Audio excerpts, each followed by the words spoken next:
Here we are, guys, in part 20 of this story. In the land of waves, our favorite blonde encounters the Kyuubi. Watch the subsequent events unfold as Naruto uses the power that was sealed inside of him on the day of his birth.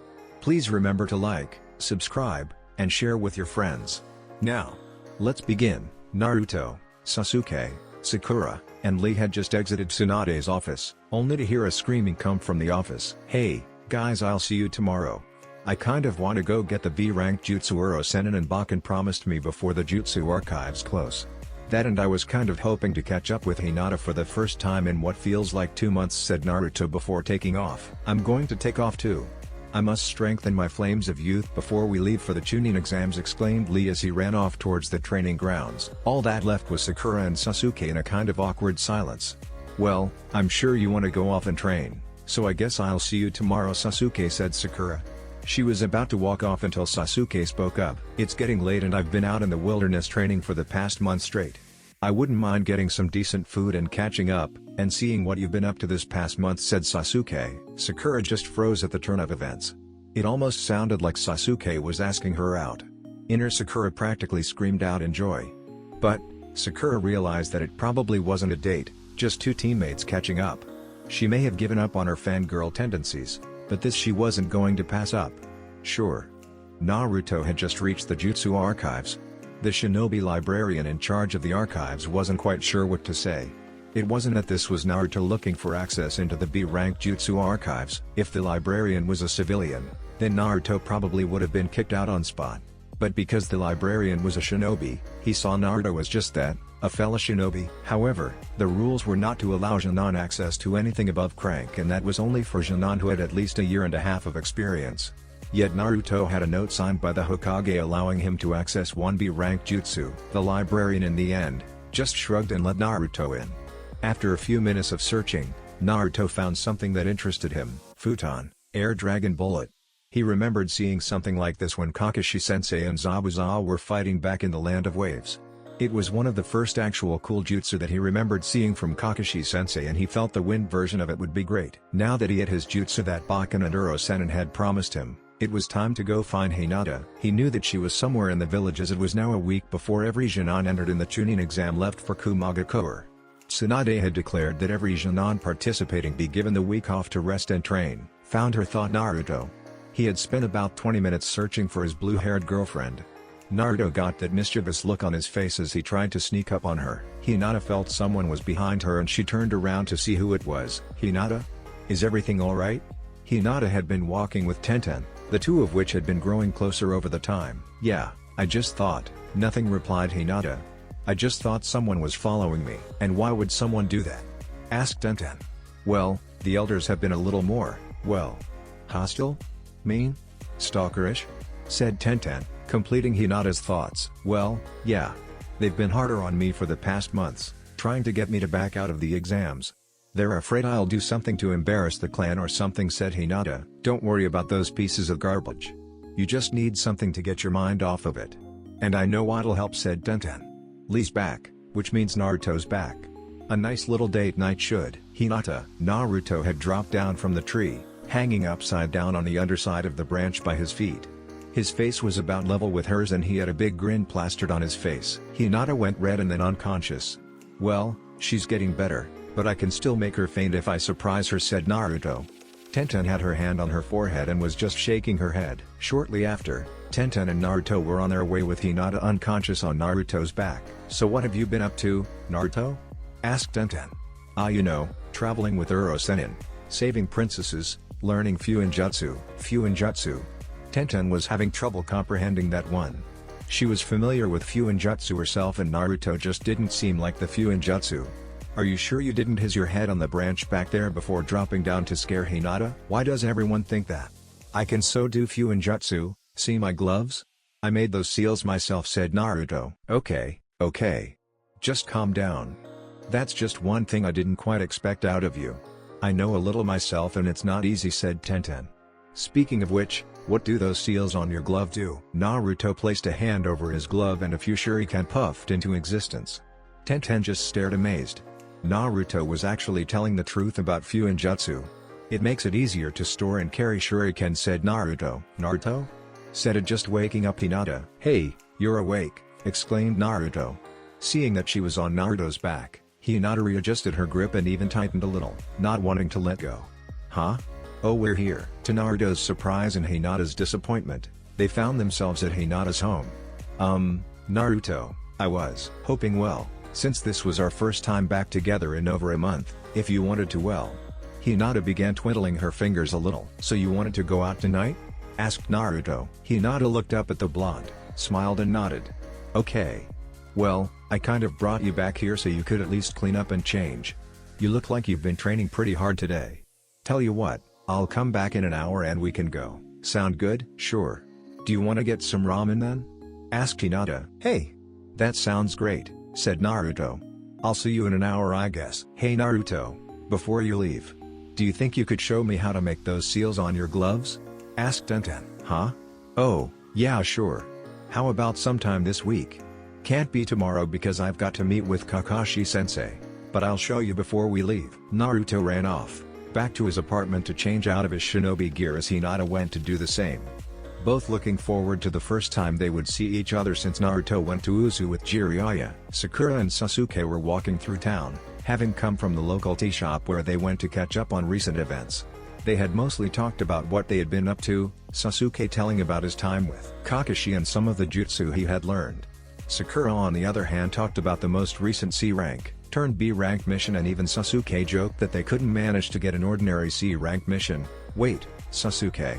Joke? However, the one thing that caught Sakura's attention was that Sasuke sounded slightly impressed that Sakura had managed to take down her opponent, who was of Chunin low Jonin level. Now, Sakura had never known Sasuke to be impressed about anything her or Naruto had done, and she was a little freaked out at first. But she was sure that she heard a faint hint of impressed and satisfied with what she had been doing in Sasuke's tone. She was, for the very first time, having a casual, two-sided conversation with Sasuke outside training or any ninja-related activity. That is, until they encountered something more terrifying than Orochimaru himself. "Oh, hey guys," said Kakashi, sending a wave their direction. He, along with Ebisu and some unknown ninja, were sitting around a miniature fire with a few tents pitched. Now, this would be alright, if it wasn't for the fact that the tents were pitched in front of a bookstore that had a huge sign, advertising the release of Icha Violence, scheduled to be released the following morning. All three of them had an Icha book of some volume in their hand and they were laughing with a perverted giggle. "That's just sad," was all Sakura could think of. "Sakura, I'm sorry to say, but I think I've changed my mind. I'll be going to find Orochimaru now," said Sasuke, trying to clear his head of the picture in front of him. "No, I completely understand.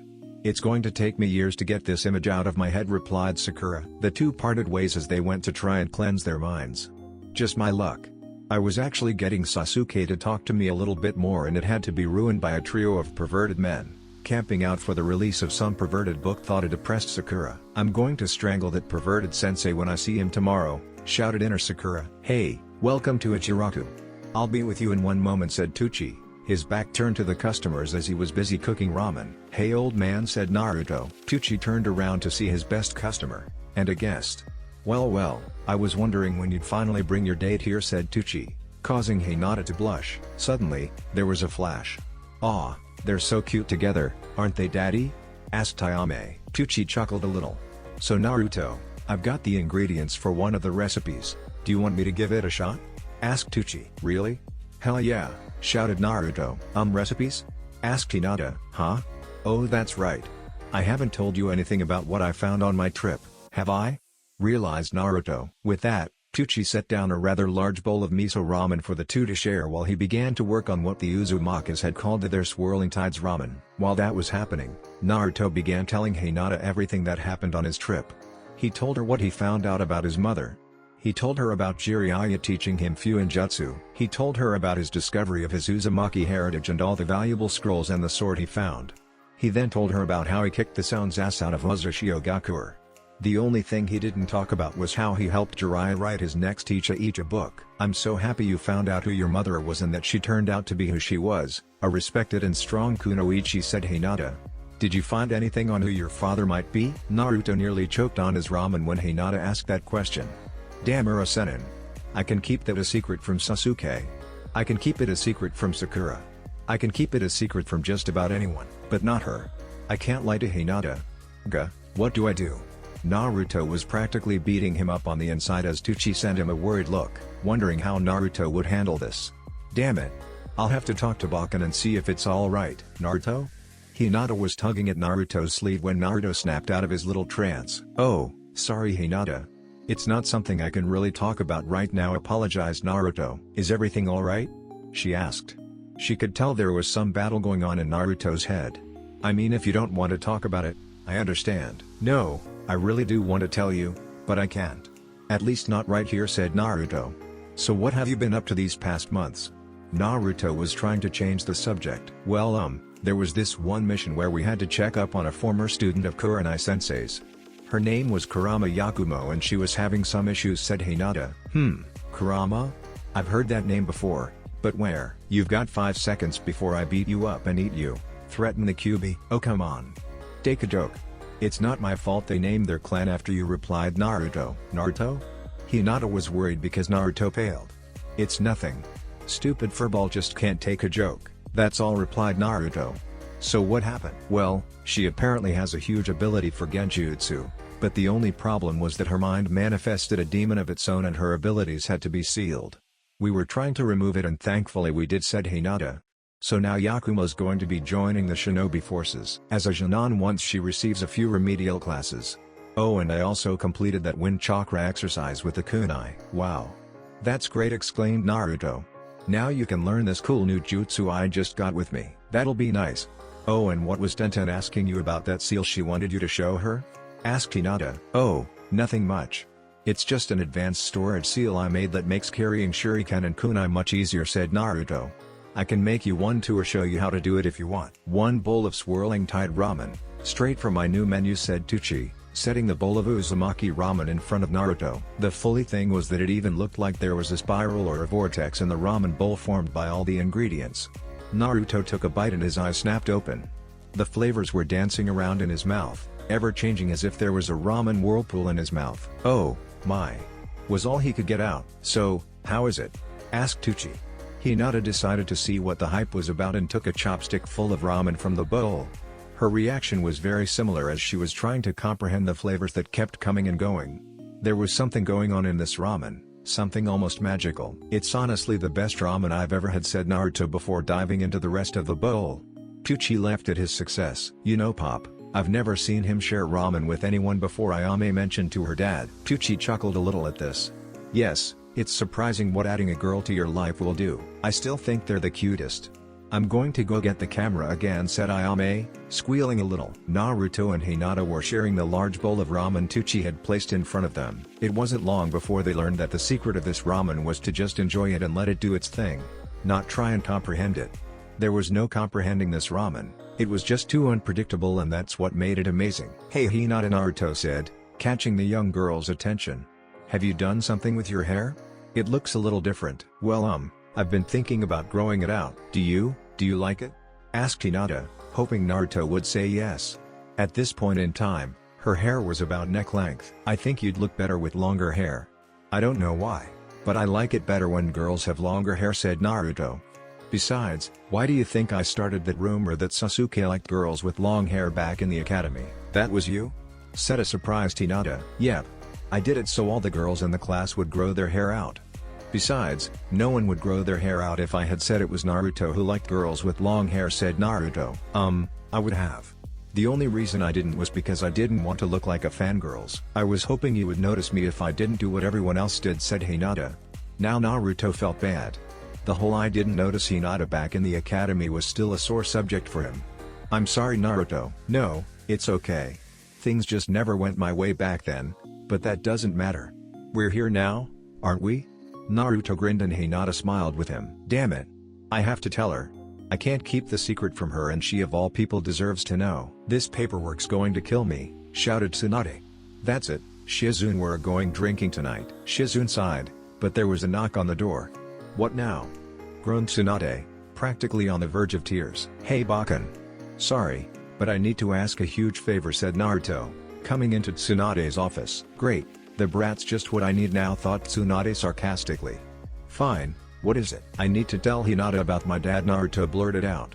Tsuan just stared wide-eyed at the blonde. And why should I let you do that?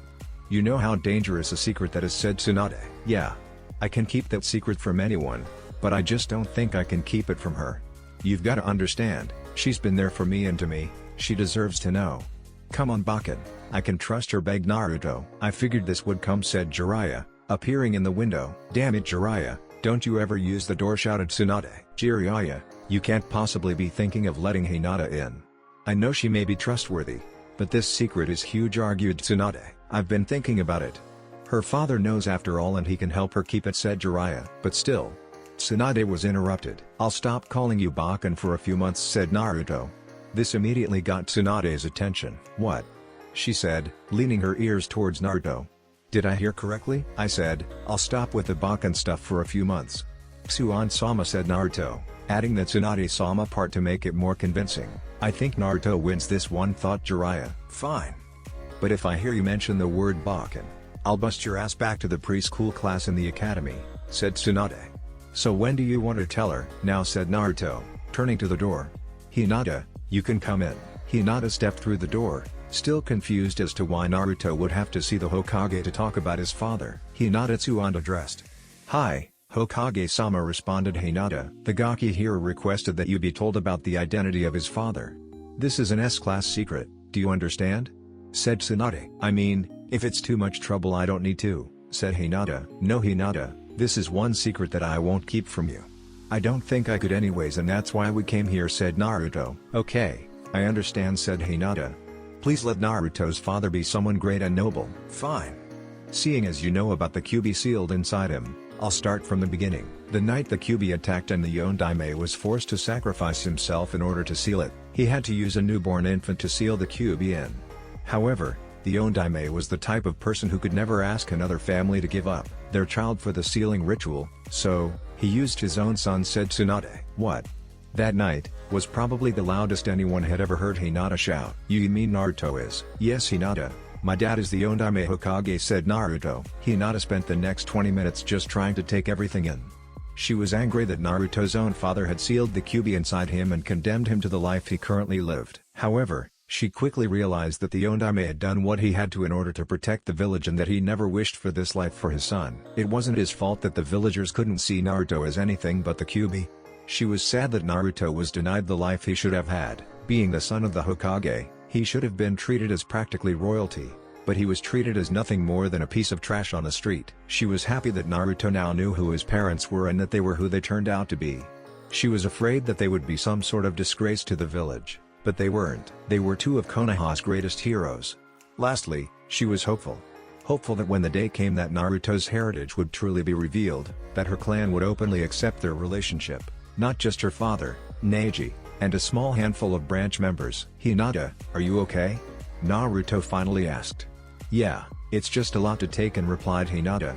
I still can't believe that you're the son of Konoha's greatest hero. I know, great isn't it, Naruto said. A huge grin plastered across his face. Now Hinata, you do understand that is to remain a closely guarded secret until Naruto turns 16, correct? Hinata nodded to Tsunade. The only people who know right now are myself because I'm Hokage and I need to know these things, Jiraiya because he's Naruto's godfather, your father because he was a close friend of Minato's, and Tuchi because he's the only one in the village with half a brain to connect the dots. Naruto and Hinata left the office so Tsunade could finally go and relieve some stress by drowning herself in sake. They found a nice spot on top of the Yondaime's head.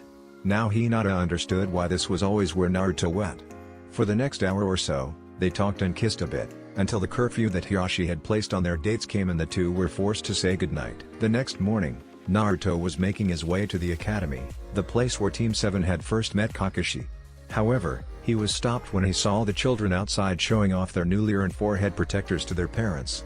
They had just had the graduation exams that morning. Naruto, Sakura shouted as she joined her teammate. Sasuke joined them as he jumped down from the tree. Hey guys, has it really been a year already? Asked Naruto. Sasuke and Sakura quickly realized what Naruto was talking about as they saw the new Jonin with their forehead protectors. Wow, I guess it has, said Sakura.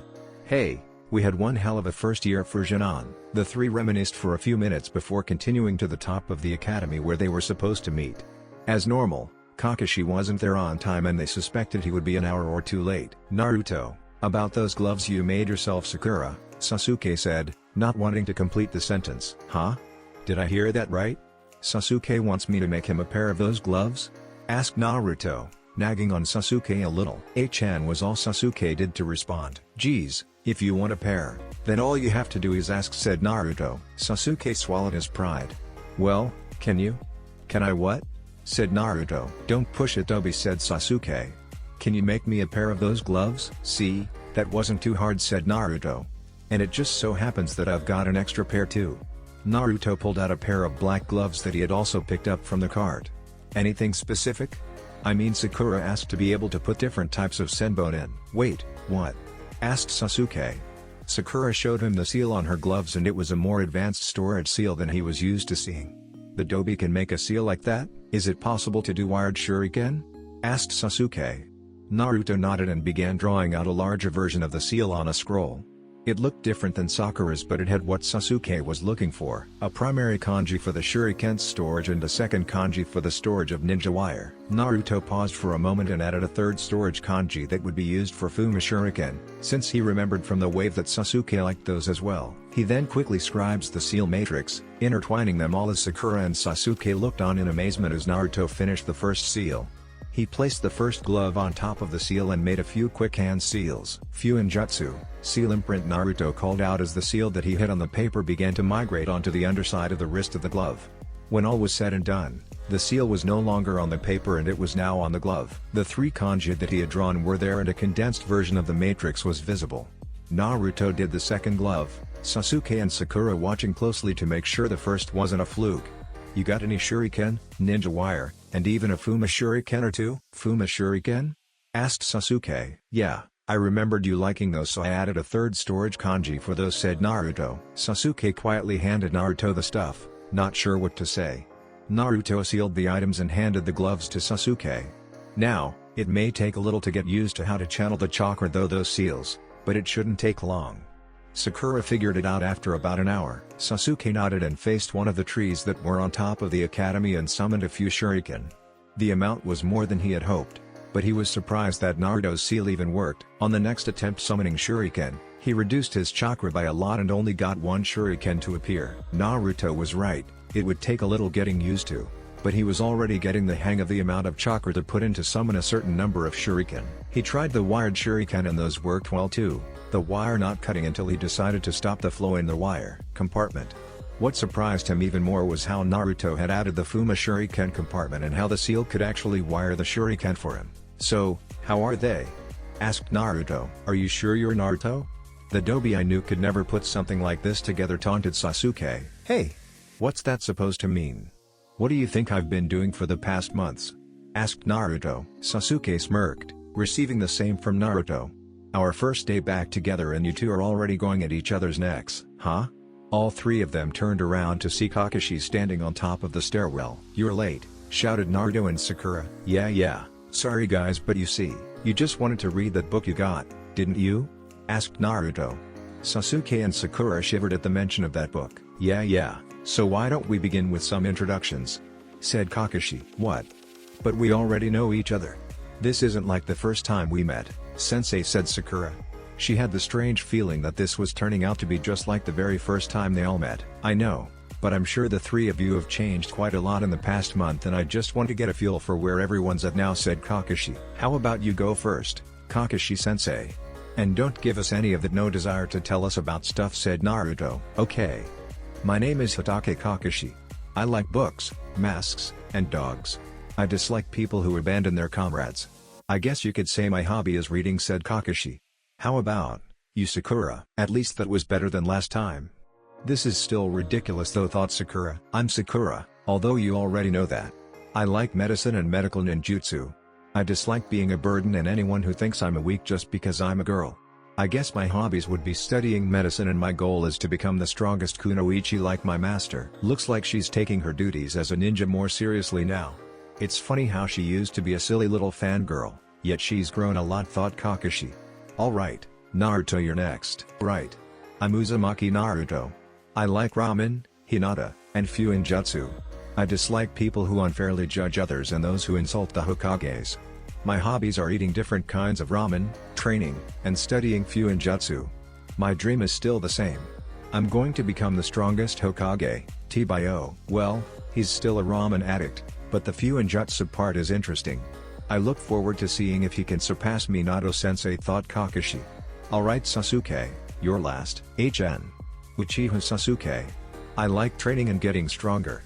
I hate people who hurt and kill those I care about and worthless fangirls who could be doing something better than annoying me. My hobby is training. As for my dream, there are a few people I'm going to kill so they never take away my friends again. Interesting. He's still bent on revenge, but he's changing, even if it's slow. His reasons for wanting to kill them are becoming more reasonable and he's finally starting to open up, thought Kakashi. Good. All of you have changed and I'm interested to see where you all will go in the future.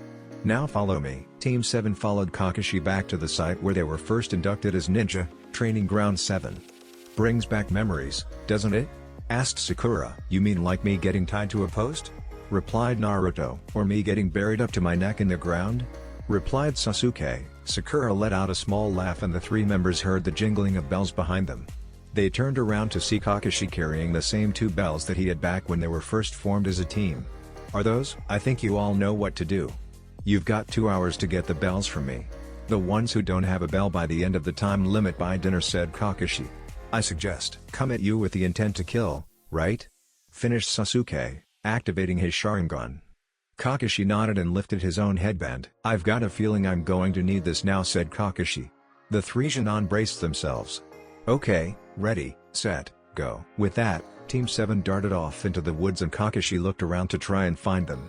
Unlike the last time, it was much harder for him to detect them. He was relying on his Sharingan to find them, while last time he had been able to see them with simple observation skills. Come on and fight me, shouted Naruto, standing in the middle of the field in front of Kakashi. Once an idiot, always an idiot, I guess, thought Kakashi. Sasuke and Sakura, who were watching, were thinking the same thing. That is until they heard rustling coming from behind them. They turned to see that Naruto, or at least Naruto clones, had found them. That's a clone of mine. Just wait for my move and strike, said the clone. Both Sakura and Sasuke nodded at the clones as they disappeared in a puff of smoke. Naruto, you're still a bit off. I thought you would have learned by now, said Kakashi. Yeah. I'm going to show that I can kick your ass right here, right now, declared the Naruto clone. He charged at Kakashi, swinging his fist at Kakashi's face. Kakashi blocked with ease and threw the clone. Naruto managed to land on his feet so to not dispel himself. Naruto swung a few more times at Kakashi, basically a repeat of last time. As Naruto swung another punch at Kakashi, the silver-haired Jonin disappeared and reappeared behind Naruto, having his hands in a very familiar tiger seal. I thought you would have learned by now.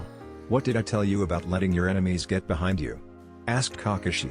Before Naruto could move, it was too late. Hidden Leaf Ancient Supreme Taijutsu Technique, 1000 Years of Pain, Kakashi shouted as he rammed his fingers right up Naruto's ass, sending the unfortunate blonde flying and clutching his violated ass. The blonde crashed in the ground in front as Kakashi chuckled. It was at this time that Naruto disappeared in a cloud of smoke. What?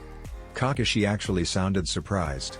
In the trees, Sakura and Sasuke readied themselves. By the time Kakashi realized he had been fighting a clone this entire time, the real Naruto was already running towards him, hands in the same seal that Kakashi had just used. Hey Kakashi-sensei, what was that about not letting your enemies get behind you? Hidden Leaf Ancient Supreme Taijutsu Technique, 1000 Years of Pain. Naruto lunged forward, intending to pay Kakashi back for the first time they fought. Kakashi's eyes widened as Naruto's fingers came closer to their target. Just as Naruto was about to land the attack, Kakashi jumped. Damn it! I missed, swore Naruto. Sasuke saw this as his opportunity and unleashed a few shuriken at the airborne Kakashi. The shuriken wrapped around Kakashi, ensnaring him in wire. Kaden, Dragon Fire Jutsu. Flames shot down the wires and engulfed Kakashi as Sasuke and Sakura jumped into the clearing with Naruto. Do you think you overdid it, Sasuke? Asked Sakura. Nope, replied Sasuke. When the flames died, Kakashi was replaced by a charred log. The three of them instantly snapped to attention when they realized they lost tabs on their opponent. Where? Asked Sasuke. His Sharingan couldn't pick up on any movements from Kakashi. Left? Right? Behind? Above, a pair of hands shot up out of the ground and grabbed Sasuke by the ankles, dragging him into the ground. Naruto and Sakura stepped back a little as Kakashi reappeared in front of them and standing over a buried Sasuke. "Nice try, but the three of you can't get ahead of me that easily," joked Kakashi. "HN was all," Sasuke said before disappearing in a puff of smoke. "What? Shadow clone? But when did Sasuke learn that jutsu?" asked Naruto. "Remember the day when he copied it off of you with a Sharingan?" asked Kakashi. "Oh, right. I've still gotta kick his ass for that," replied Naruto. "Futon, great breakthrough," was heard from the bushes. Kakashi braced himself as a powerful gust of wind came from the bushes. At the same time, Naruto and Sakura disappeared in a puff of smoke, revealing them to be shadow clones as well. Kakashi felt a spike of pain in his thigh as he held his ground against Naruto's attack.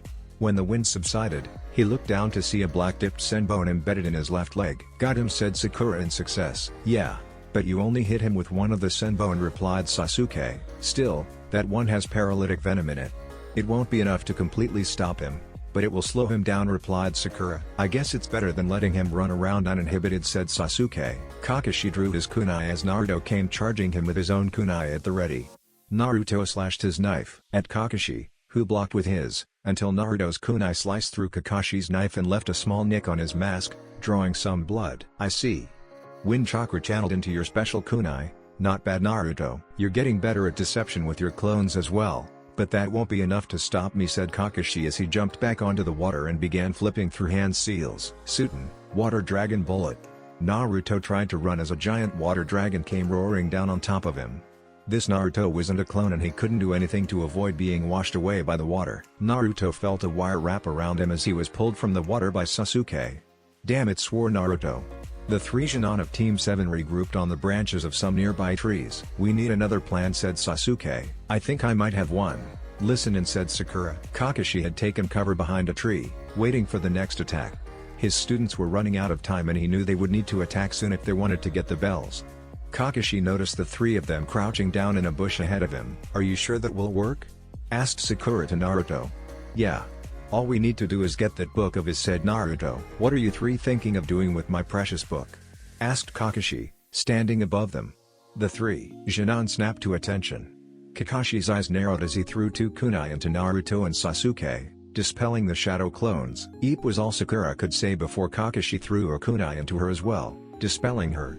However, Sakura was not a shadow clone and she disappeared in a flurry of Sakura blossoms. "Genjutsu," said Kakashi. "Kai." He released the genjutsu just in time to see another wired shuriken wrap around him. The shuriken then transformed into Naruto, as Kakashi realized that Naruto and Sasuke had done something similar to him that they did against Zabuza, using a transformed Naruto, disguised as a shuriken. Kakashi instantly threw Naruto away, breaking free of the wire that restrained him. "Not bad. You three are definitely faring better than the last time we fought, I'll give you that," said Kakashi. In the distance, they heard a ring of the alarm as it went off, indicating that they had reached the time limit. "Better, but not good, huh?" Kakashi felt for the bells but realized that they weren't there. "Looking for these, Kakashi-sensei?" asked Naruto, holding up the pair of bells. Sakura let out a little laugh and Sasuke just smiled. Kakashi let out a sigh. "Looks like you guys win this one," admitted Kakashi. "The three of you really have come a long way." A growl was heard from Naruto's stomach. "So where are you treating us to dinner, Kakashi-sensei?" asked Naruto. Team 7 arrived at the barbecue restaurant that Kakashi was planning on treating them to. When they stepped inside. Team 8, Team 10, and Team Guy were also there. "Kakashi, you're late," said Kurenai. "Sasuke. So you didn't get up and disappear? Get over here, you bad boy," squealed Ino. Sakura's and Tenten's sweat dropped. Tenten had always disliked fangirls and now that Sakura had given up on being a fangirl to become a better kunoichi, Ino was now considered a bit of a disappointment in their eyes. When Sasuke took his seat, he intended to have Sakura on his left and Naruto on the right, acting as any sort of barrier for the ravaged fangirl of the group. This would also place Naruto next to Hinata, but before Naruto could sit, Ino snatched the seat from under him. "Was I really that bad?" muttered Sakura. "No, the two of you always competing with one another made it worse," replied Naruto. Naruto felt a sudden spike of killing intent from Sakura and realized he better find his seat soon. Fortunately, Kurenai offered to take the seat next to Asuma, where Ino had been sitting, while Naruto could sit on the other side of Hinata. A little into the dinner, Naruto finally asked one question that was on everyone's mind. Hey Kakashi-sensei, so do you know what the Kumo exams are like? Everyone stopped their conversations and listened in. Well, let me see. Kakashi thought for a moment. I know, for sure that it will be the same structure as our exam was. All the Chunin exams use the same format now. Ever since the last Cage Summit was held after the first Shinobi World War and the Chunin exams were formed to take place of war and peace times. I know for certain that there will be some sort of information gathering exam as the first exam, a type of survival exercise as the second exam, and a series of single combat matches as the third exam. So what is each exam going to be like? Asked Kiba. Well, the first exam I'm not really sure. I've seen different tests given at different locations. For us, it's usually a form of written examination where you are encouraged to cheat to test your information gathering skills. I know that Suna does the same as we do. But I believe Kiri, Iwa, and Kuma do a different type of test. I know one of them does an interrogation as their test. It might be Kumo, in fact I think it is, but I'm not positive, said Kakashi. Okay. Sounds easy enough, said Kiba, putting on a mask of confidence. How about the second exam, sensei? Sakura asked this time, and it was Asuma that answered. The survival exam is very similar across the board. Basically, you will be assigned as teams to compete against one another over various items. It will be very much like the second exam you all took, just they may be asking you obtain different items and the terrain will obviously be different, said Asuma. And the third exam, you said, will be one-on-one matches. So I'm guessing there will be a tournament like our exams? Asked Shikamaru. He decided to join along even though he wasn't participating in the exams. Shikamaru had been given permission to travel along with the rest of the Konoha ninja as an official. Now that's where Kumo is different, said Guy. What do you mean, Guy-sensei? Asked Lee. Kumo likes to see as many of their Chunin hopefuls pass as possible, so they have adopted a system that favors many participants in the final exams. They don't do a tournament like we do, where more competitors means more matches. More matches means that competitors get exhausted, and by the time the final matches are held, the candidates are too tired to put on their best performance. Also, given the number of Chunin hopefuls they like to have in their third round, their system is a bit more time effective than a tournament, which I honestly don't understand, explained Guy. Why is that, bushy brows sensei? Asked Naruto. Their third round consists of 2 sets of matches, held 3 days apart from each other. You fight the first round of matches and then you're given 3 days to recuperate for the second round.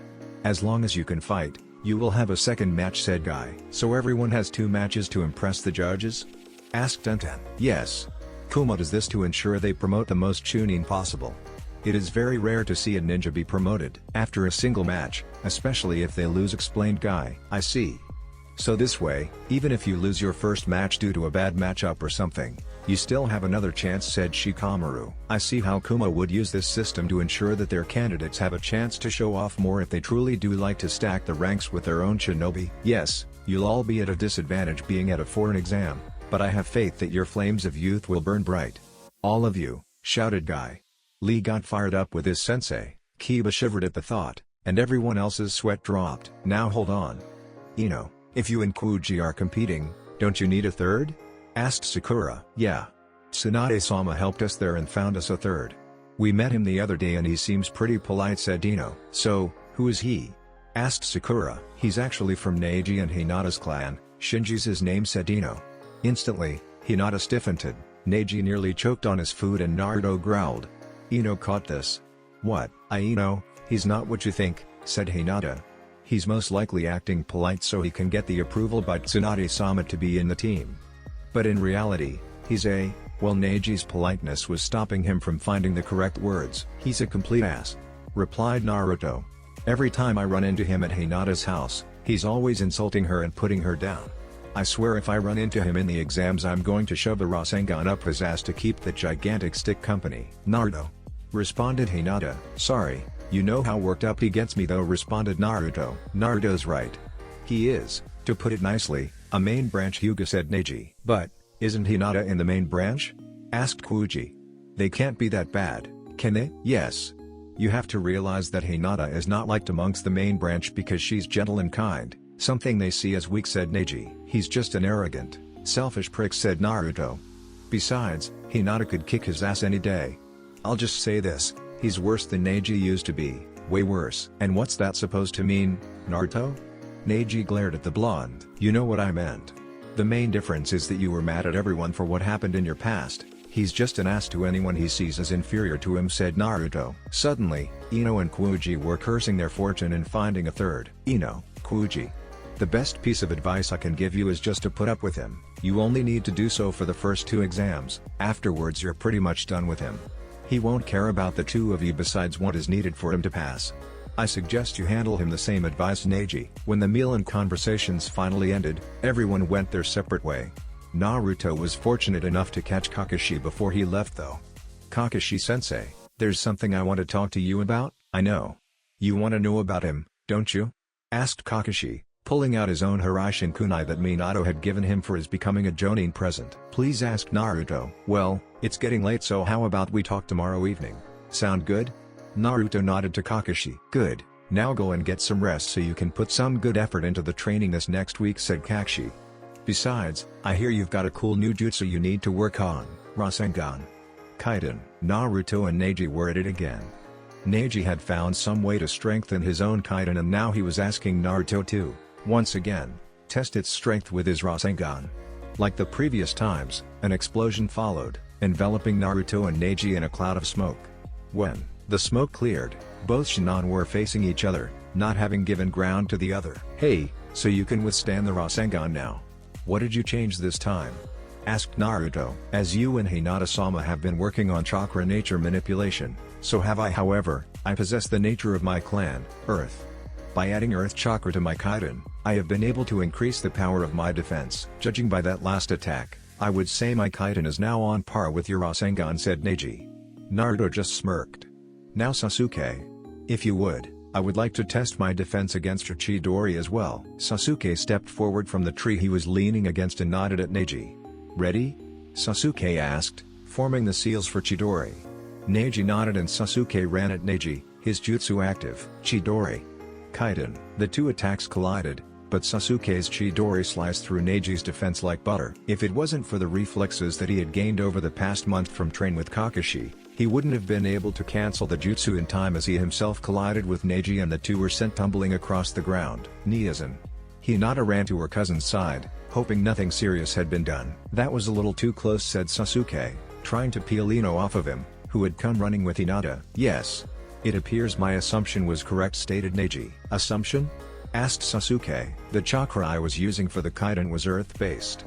I wanted to test it against a lightning-based attack to see how well it withstood. I was afraid that being at an elemental disadvantage, my Kaiden would prove ineffective, and I was correct, said Neji. Your Chidori, a jutsu of equal power as Naruto's Rasengan, bested my improved Kaiden due to the elemental advantage. I believe my defense would work against lower lightning jutsu, but something like the Chidori, well, I think we all know. It appears as if you still have some work to do, said Naruto. So it does, if I truly wish to make the Kaiden an ultimate defense, said Neji. Although I thank you and Sasuke for your help. Hey Hinata, you want to go work on that new wind jutsu now? Hinata nodded to Naruto's question and the 2 of them went off to their own separate corner of the training ground that the entire Konoha 12 were at. Damn it, where is that lazy sensei? Asked Sakura. She was waiting for Kakashi for a good hour now after the time that he said he would show. In reality, she shouldn't have been surprised. This is Kakashi we're talking about. If you're waiting for him, expect to be waiting another hour or 2, especially now that he's got. Sasuke and Sakura just shivered at the thought, still unable to get the image of that night out of their heads. Yeah, I shouldn't be surprised, but there is just something I've been dying to ask him, said Sakura. Sasuke looked on with a little interest. You remember that day after Naruto told us that he had wind chakra and Kakashi tested my chakra for the fire nature? You want to learn a fire jutsu, don't you? Responded Sasuke as he walked over towards, well, Sakura really wasn't sure. Yeah. I've been studying medical jutsu for about 2 months now and while I'm progressing fast, I don't have any combat applications for it yet. I was hoping Kakashi-sensei might be able to teach me some sort of fire jutsu that might be enough to get me through these exams, said Sakura. To her bewilderment, Sasuke tossed Sakura a stick. What's this for? Fire jutsu training. Mold chakra into your hands and superheat it. Once you can ignite the stick on fire, you'll be ready to learn a fire jutsu or 2, explained Sasuke. Really? Asked Sakura in disbelief. Yep, replied Sasuke. In fact, once you get that stick ignited, I might even show you one of mine. Ino observed the whole event, completely dumbfounded. Sasuke, do you think you could show me something? Asked Ino, hoping to get in on Sasuke's "I'll help you" train. "Nope," replied Sasuke before walking away. Ino got a bit mad before turning to Sakura. "Okay, spill it. What did you do?" Billboard Brow shouted an angry Ino. Surprisingly, Sakura wasn't fazed. In fact, she laughed a little. "Ino, I'm not the silly little fangirl who always fought with you back in the academy. I've realized that being like that has hindered my training as a ninja, and I decided to give up on being a silly little fangirl. I'm now taking my training seriously, and it's not to impress Sasuke or anyone. It's to prove to myself that I really can become strong," lectured Sakura. "I don't get it. You're playing at something. I'm not going to let you win, Sasuke, with whatever tricks you're playing," declared Ino before storming off to find Sasuke. Sakura sighed. This was going to be harder than she hoped. "Let her go for now. She'll come around to see eventually," said Tenten, placing a hand on Sakura's shoulder. At the same time, she flicked a kunai away, knocking an apple off the top of Neji's head. "And I know this is a little late, but it's good to see that you've decided to take your training seriously now instead of be a silly little fangirl." "Yeah, I know. I just wish I could get through to Ino. She was my best friend until I let this whole little Sasuke competition get in our way, and I just want her back as my friend. But until she learns that the whole fangirl demeanor won't get her anything, then I'm afraid that won't happen," said Sakura. Futon, great breakthrough. Everyone there felt a big gust tear through the training ground, nearly tearing some of the lighter ones from their feet. "Wow. That was great, Hinata," shouted Naruto. Everyone sent the poor girl a look, and she resorted to hiding herself behind a grinning Naruto. "Such a shame," said a voice coming onto the scene. "A Hyuga who has to resort to ninjutsu to overcome her many shortcomings. Pathetic." Everyone's attention was turned to see that Hyuga Shinji had arrived. Both Neji and Naruto shot the newcomer a glare. "And why is an oh-so-great Hyuga gracing us with his presence?" responded Naruto. "I've come to train with my team. Isn't that why you're here as well?" asked Shinji. He walked over towards Ino, who was busy stalking Sasuke at the time. A fangirl and a fat ass. It's a miracle as to how they even made it past the first round of the last exam. As he passed Sasuke, he shot Sasuke a disgusted look. "Uchiha Hyuga," responded Sasuke. Since the beginning of the village, there was always a rivalry between the Hyugas and the Uchihas over who had the stronger dojutsu. However, after the Uchiha massacre, that rivalry pretty much died with the clan, and even Sasuke didn't seem too into the great dojutsu rivalry as it was called in the early days of the village. Then again, he hadn't had his Sharingan for that long, and his mind was focused on other things. Also, the only two Hyuga he came into regular contact with were Hinata and Neji, who he both found, at the very least, tolerable. Unfortunately, Shinji was looking to revive the dojutsu rivalry, as there was now an Uchiha in Konoha who wielded the Sharingan. "Kaden, great fireball jutsu," Sakura shouted before unleashing the fire chakra she had gathered in her lungs. A small flame erupted from her mouth, followed by smoke as she started coughing. "Not bad for a first try," responded Sasuke. It had taken 4 days for Sakura to get that stupid stick to light on fire. In her defense, it wasn't the only thing she was working on.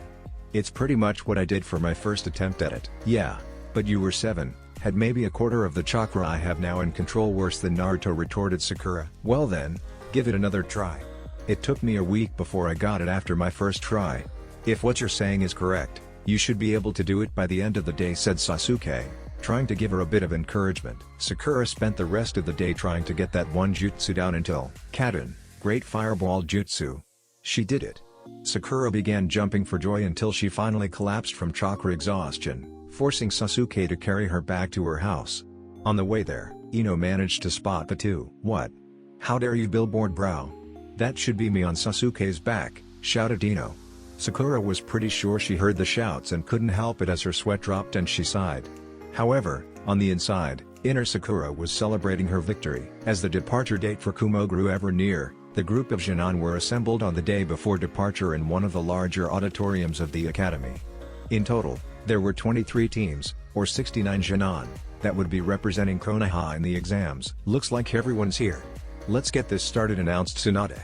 "Tomorrow you'll all be departing for the Chunin exams in Kumo. It'll be a 4-day journey and you'll arrive early on the 4th day, giving you the rest of the day to recover from the traveling. The exams will begin the day after you arrive, and the format will be very similar to how we do ours, although I cannot tell you exactly what each test entails. The most I can say for sure is that the first exam will have something to do with information gathering, the second exam will be a survival exam, and the third exam will consist of one-on-one matches." Most of the Genin nodded at Tsunade's announcement. Now, Kumagakura's Chunin exam is considered the largest of the Chunin exams, and as such, you will face a strong presence of competitors from various villages, but especially Kumo. I advise you to help one another instead of hindering those from your own village. As a last word, I am confident that there will be a strong Konoha presence in the third exam finals. With that, Tsunade concluded her briefing for the Chunin exams and the Junon were dismissed. Later that evening, Naruto was walking through Konoha, hoping to grab one last ramen dinner before departing. Unfortunately, tonight's dinner would have to be spent alone as his friends were eating with their respective families. In reality, this really didn't bother him as he, Tucci, and Ayame always managed some interesting conversations. It was during this walk that he spotted a few familiar faces walking through Konoha, one of them wearing a large gourd on his back. "Hello Naruto," Gaara greeted his first true friend.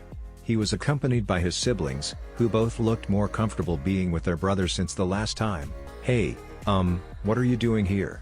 If you're coming to the Chunin exams, they're in Kumo, not here," asked Naruto. "We're in the exams too, and Konoha happens to be on the way to Kumo, so we figured we would find a place to crash here for tonight," explained Temari.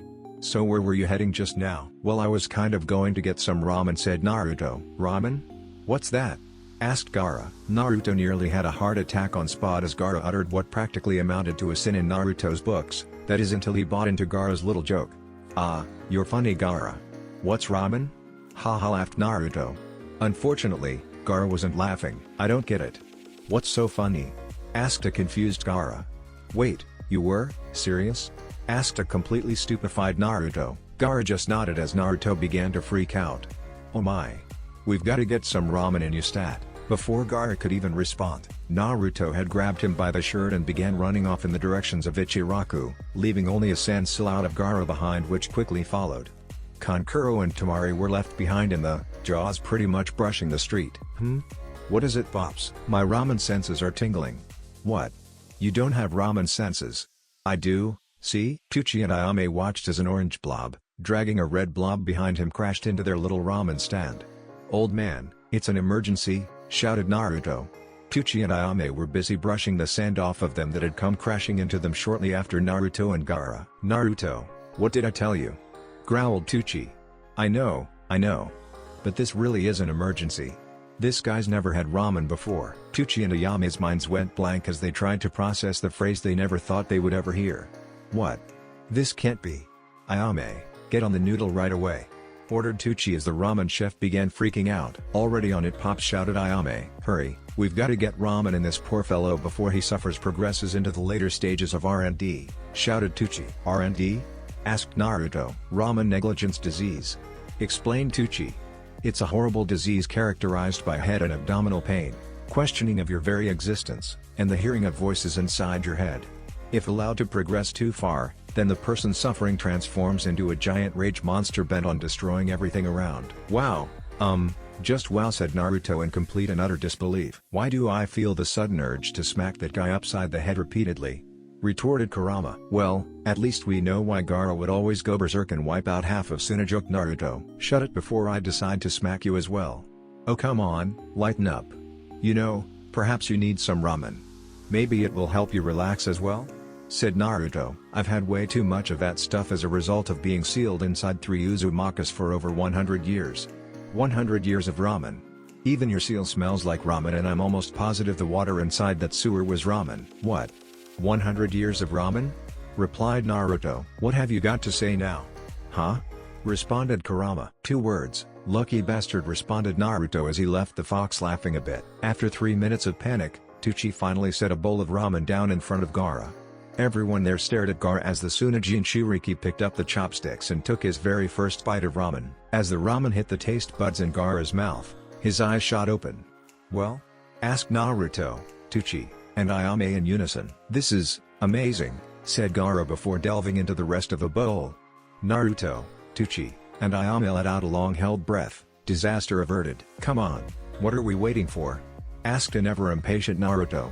All the Shina teams from Konoha were waiting at the village gates. Sakura, Sasuke, and a few others sighed. "Just calm down, we're waiting for the escort team to arrive," explained Sakura. "I don't get why we need an escort team. I mean, there are over 80 trained ninja here," argued Naruto. Suddenly, he felt something slice across his cheek and a kunai embedded itself in the ground in front of him. "Well, if it ain't my favorite little Gaki," said Anko as she peeked over Naruto's shoulder and licked some of the blood from the cut her kunai created. Naruto couldn't help it as his entire body stiffened and he jumped away. "What do you want, you crazy snake lady?" asked Naruto. "Aw, come on, Gaki. I thought we were good friends. I was even there the first time you took that girl of your out on a date." "Hey, speaking of which, how are things going with her?" asked Anko.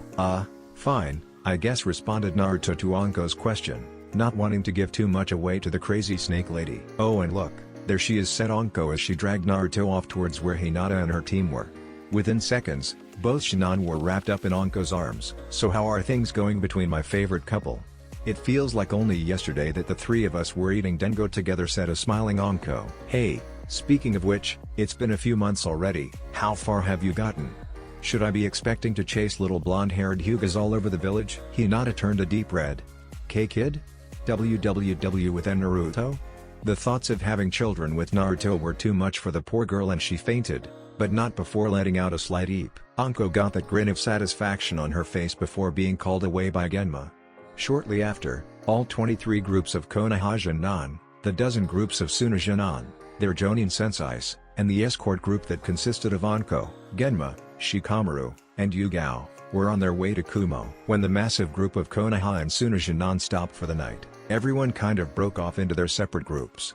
The most notable groups happened to be the Konoha 12, who were also joined by Kankuro and Tamari. They were all having a good time, and even Sasuke managed a laugh or two when he wasn't busy trying to fend off Ino's advances. Naruto was currently in the process of boiling water for a few cups of instant ramen that he had sealed away with him for the journey when he looked up into a tree to see Gaara sitting by himself. "You know, you'll never make friends if you just sit there by yourself," said Naruto, joining Gaara on the same tree branch. "I know, I am just afraid," said Gaara.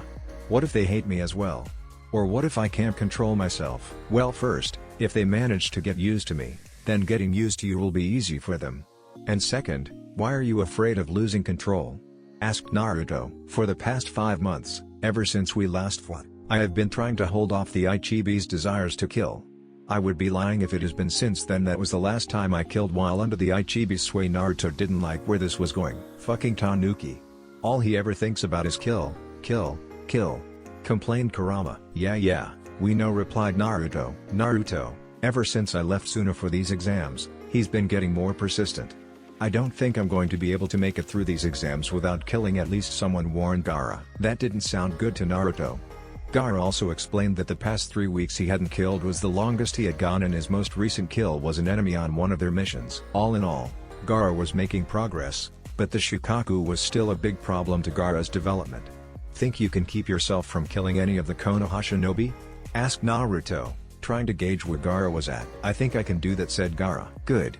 As long as you can do that, then I won't kick your ass again.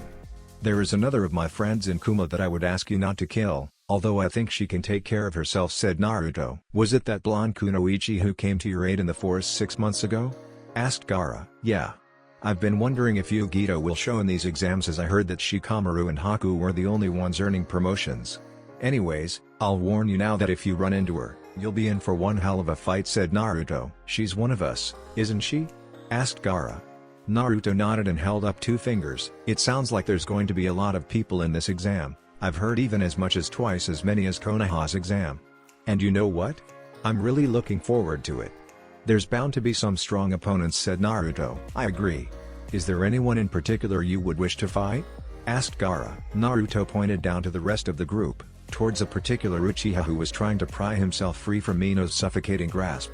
"Sasuke and I have been training like hell since the last exams. If there is anyone I want to fight, it's him. How about you?" "For you, I wouldn't kill him, but I would like to face that green friend of yours, Lee. He was the first person to have ever hit me and the first one to push me." "I accept your challenge, Gaara of the Desert. And I look forward to our most youthful contest," declared Lee. Apparently someone had been eavesdropping. Everyone's sweat dropped as they looked up into the trees towards the 2 Jinchuriki. "Naruto, your water's boiling over," shouted Sakura. "Yay, ramen," shouted Naruto. He turned to Gaara. "Come down, join the group. A little conversation will do you some good." Gaara joined in for the rest of the night, and while he kind of just sat there, he couldn't help but feel like he was making some more friends. The following day, The group arrived at their intended campsite early, giving Sasuke some time to go off and train before it got too dark outside. He had managed to sneak away from his last Shinobi fangirl, as the others had either failed the Jonan exam and were going at it again this year, or had given up being ninja altogether. And then there was Sakura, who had given up on bugging him and had started to become a serious Shinobi. He heard a snap of a branch behind him and instantly jumped into the trees, afraid his stalker had found him. Thankfully, it was only Naruto. "You know, if I didn't know better, I'd say you were afraid of Ino." "Scaredy cat," said Naruto. "Dobe. It's not that. It's just she's become so much more suffocating ever since Sakura stopped pestering me," said Sasuke. "They used to busy fighting with each other and that would give me enough time to get away from them. But now, there's nothing to keep Ino at bay, is there?" asked Naruto. Sasuke shook his head as he let some shuriken fly towards a target on the tree. All 10 shuriken hit their mark. "And back then, there was always you." "What did I do this time? I thought you hated me like everyone else?"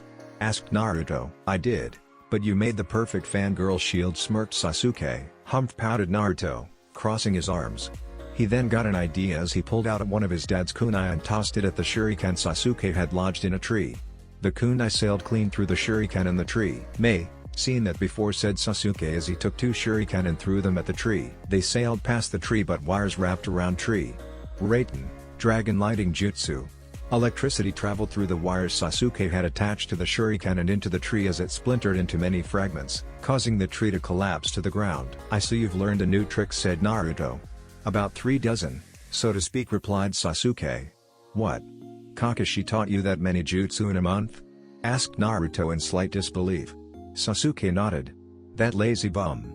He's been holding out on us." "In my defense, most Jonan only know maybe 6 jutsu, outside the basic academy ones, by the end of their first year," said Kakashi from the top branch of a tree. This caught Sasuke and Naruto's attention. As was expected, he was reading his new book. "PHFT, yeah right. You just wanted to read your books instead of teach us," scoffed Naruto. Kakashi just chuckled a little. Yeah, whatever. Still, Jonan normally don't learn many jutsu until at least their 2nd or 3rd year, and even those are basic. Most of them are C rank, and the rare ones know a B rank, yet both of you have an arsenal of B and even A rank jutsu at your disposal. "No matter what you say, the facts still show that I did a better job with you 3 than most of the other Jonan. Come to think of it, you shouldn't even be here. You're what? 12? 13? Most Jonan these days don't take the Chunin exams until they're 15 or 16, so, it's not our fault they lowered the standards on Jonan these days," said Sasuke.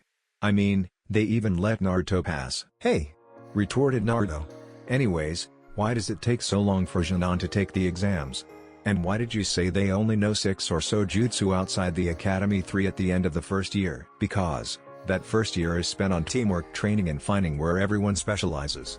If you want information on that, go ask Guy about some of the stories he has about trying to find that Tenten was a natural weapons user." "Although, it really wasn't that hard to realize that she would be good with weapons considering her dad owns the best weapon shop in the village," said Kakashi. "The 3 of you have unique specialties that mimic that of the Sannin. Sakura, a medical expert like Tsunade, Naruto, a seal specialist like Jiraiya, and Sasuke, a jutsu expert like Orochimaru." There were a few snickers coming from Naruto. "So Sasuke's going to turn out to be a pedophilic snake lover like that freak that likes to give little kids hickeys?" laughed Naruto. Sasuke shot Naruto what pretty much amounted to a death glare. "I seriously hope not. But still, that doesn't excuse the fact that Sasuke has what it takes to surpass Orochimaru in terms of jutsu expertise, just like you and Sakura have the potential to surpass your respective masters. For you, Sasuke, you have something that Orochimaru will never have when it comes to learning jutsu," said Kakashi. "The Sharingan," replied Sasuke. Kakashi nodded. "It was because of his Sharingan that we were able to hammer 3 dozen jutsu into him in the period of a month. Not only that, but Sasuke has already displayed that he knows how to use them effectively," said Kakashi. "Still, while Sasuke's waiting for you to show up every day, Sakura and I are going to be trained by the Sannin, although that pervert leaves a few things to be desired," said Naruto. "The Dobi does have a point," thought Sasuke. "Well, if you must know, I haven't been late once to one of our private training sessions," defended Kakashi. He then let out a sigh. "I hate to admit it, but Naruto does have a point there. Orochimaru most likely would have been a good teacher for you, Sasuke, but as you said, that snake failed to defeat Itachi." Sasuke growled at Itachi's name. "And Itachi got his skills from the village. And Orochimaru can't teach you to use the Sharingan. whereas I can. Not to mention, I've got a few favors I can pull around the Anbu that will more than compensate for anything Orochimaru could give you, said Kakashi with a smile. Oh Sasuke. Come out, come out. You bad boy. And that's my cue to get the hell out of here, said Sasuke as he took to the trees, wanting to get away before Ina showed up. Before leaving, he told Naruto one last thing. I overheard your conversation with Gaara last night, Naruto. You're the one I want to fight the most as well. As Sasuke had just left, Ino appeared out of the bushes, asking where Sasuke went. Both Kakashi and Naruto decided to cut Sasuke some slack and pointed in the opposite direction Sasuke had gone. Before leaving himself, Kakashi turned to Naruto, who was still trying to take in the fact that Sasuke had learned so much in the past month and that pace of improving didn't appear to be slowing down anytime soon. Naruto, don't worry about any of that. Out of all three of you, you've grown the most and you're the one I really look forward to seeing how far you can get. If there's anyone who can surpass your dad, it's you, said Kakashi before disappearing as well. The final 2 days of travel were nothing noteworthy, except for the headache Anko managed to give the Kumo Shinobi when they entered the Land of Lightning. As soon as they entered the village of Kumagakure, Naruto's attention was quickly drawn elsewhere as his hand was clutching a particular blue book. Yes, Kumagakure no Sato was home to one of the ramen stands in his passport, and he was determined to get a nice warm bowl of whatever they served as their special dish. The moment he had the passport that he needed to hold onto for the exams and the location of the hotel they would be staying in, Naruto was off, leaving the rest of the Konoha 12 in the dust with their sweat dropping. Is ramen the only thing that Gaki ever thinks of? Asked Anko. Everyone who knew Naruto nodded. Naruto arrived at the ramen bar that he was looking for to encounter a rather large crowd. He managed to wiggle into a seat. Well, what do you know? It's my ramen buddy from Takanabe Town, said a voice. Naruto looked over the bar to see the same Kuza ninja from back during the Land of Rivers mission that he met at the. Guess you're here for the specialty as well? Yep. Hey, any idea what it is? Asked Naruto. Nope. Hey, I don't think I ever got your name back in Takanabe, said the Kuza ninja. Uzumaki Naruto. What's yours? Asked a grinning Naruto. Naruto, huh? No wonder you're a ramen lover, even your name has something to do with it. Anyways, I'm Kenichi, said the Kuza ninja. Looks like you boys are here for the special, said the old chef. You bet, both Kenichi and Naruto exclaimed as they handed the man the passport. Hey, me too. Naruto and Kenichi looked over to see about 3 others from Ame, Kiri, and Iwa all having ramen passports. The chef just laughed. When you've got this many people in one place, there's bound to be at least a few of you guys. Right. Give me a few minutes and I'll have them ready, said the chef. Hey Gunno, I'll have what they're having as well, said a familiar voice as Naruto noticed a 6th passport being handed to the chef over his shoulder. The chef just smiled and nodded, and Naruto looked back to see Yugito behind him. I must say I'm surprised to see you here, Naruto. Hey, Yugito. Wait, you have a passport as well? Asked Naruto. Of course. Ramen's the best, Yugito smiled. Hey, it must be a Jinchuriki thing. I introduced Gaara to ramen the other day and he was in heaven, said Naruto. That certainly explains why he was always so bloodthirsty. He must have been suffering from RND, said Yugito. Wait, is that a real disease? Asked Naruto. Yep, although you, me, that Gaara kid, and a few others are the only ones who could really turn into a giant rage monster, bent on wiping out an entire village, replied Yugito. I don't know, the Nibis certainly got a liking for the stuff, especially any sort of fish-flavored ramen. Hold on. I thought you were keeping your status as a Jinchuriki a secret, and here you are talking about it at a ramen stand that has dozens of people from outside the village, said Naruto. Actually, that was you.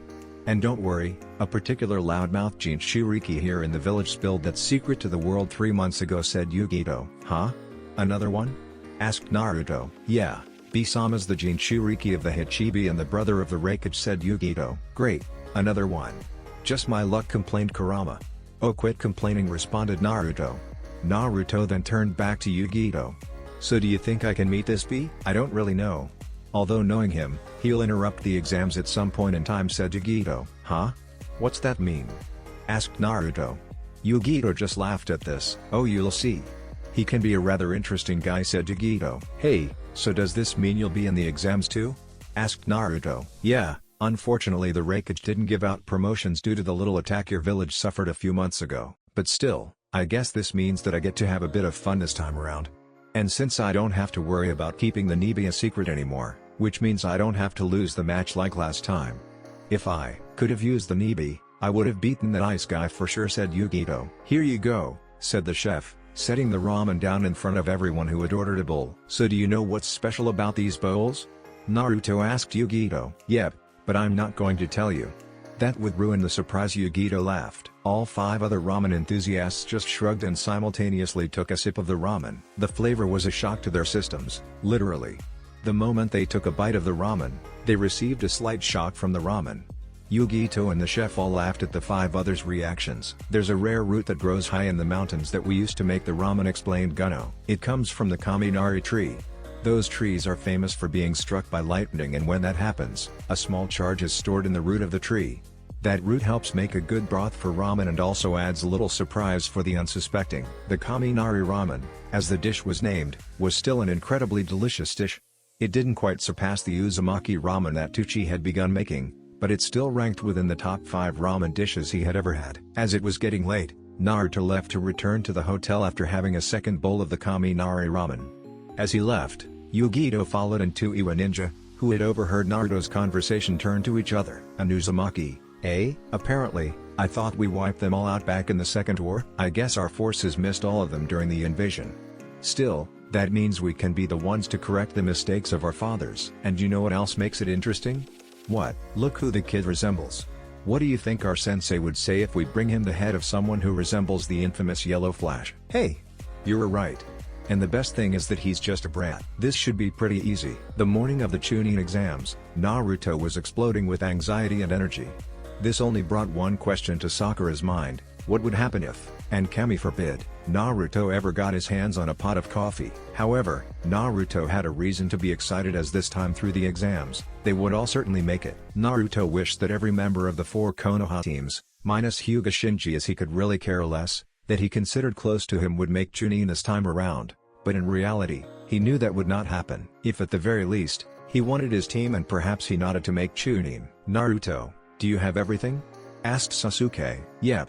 Food, water, weapons, and survival gear is all here in these scrolls," said Naruto. Team 7 had spent the previous night making sure that they would be prepared for the second exam to happen directly after the first exam, and as such, they had Naruto seal away the basics they would need in whatever venue the second exam would be held in. Also, in exchange for ramen when they got back to Konoha, Naruto had agreed to prepare a few scrolls for Teams 8 and 10. Team 10 was already taken care of due to Tenten. While Sasuke and Sakura didn't like the idea of assisting other teams, the other 3 teams from Konoha were different. They were comrades, and if Team 7 wanted anyone else to make it through the exams, it was them. With the final preparations made, Team 7 departed for the venue of the first exam.